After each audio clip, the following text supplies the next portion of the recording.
Another day, another climate march.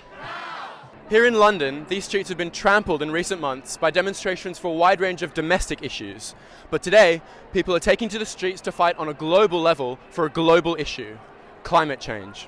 Global reports are estimating there to be more than 1 million protesting in thousands of rallies all around the world. The first major demonstrations for this global strike took place in Sydney. As an Australian, do you feel proud? Definitely. Just seeing a lot of my friends get out there and start protesting, that was something, actually, it more than just made me proud, it made me inspired. Having seen them, having spoken to them, it felt like it was something I had to do. And at this march in London, the streets are packed with protesters, a large number of whom are of student age.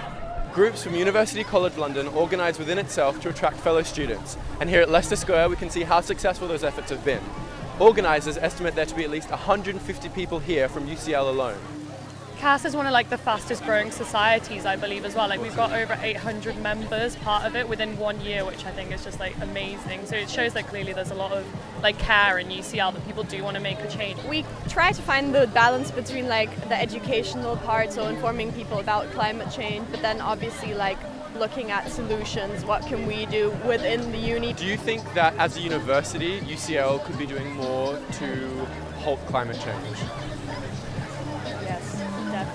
Small things around the university, lights are always left on, computers are always left on. What are you hoping for from today? As large a turnout as possible, get as many people here involved from as many societies, as many unis. What do we want? Climate justice! What do we want? No! Climate justice! Now! What do we want? Climate justice! When do we want it? Now! What do we want? Climate justice! When do we want it? Now! Climate justice! Now! Climate justice! When do we want it? Now! What do we want? Climate justice! When do we want it? Now! Fossil fuels have got to go! Capitalism, shame on you!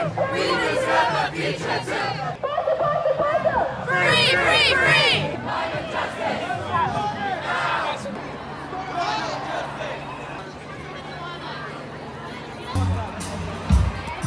The demonstration have ended their route here in Victoria Tower Garden next to the Palace of Westminster and have concentrated in a crowd that must be thousands strong. The energy here is peaceful but excited. For the fight to win back the environment. So today, we're not striking against climate change, we are striking for climate justice. 6, 5,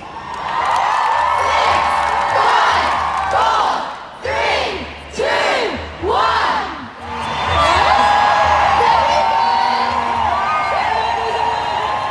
Here at the demonstration there are people from all walks of life. Taking a look into the crowd, it's apparent how many other issues climate change affects. From the refugee crisis to the future workforce, it would seem climate change affects everyone. Many at this demonstration wish to attract the attention of the UK government to force them to act.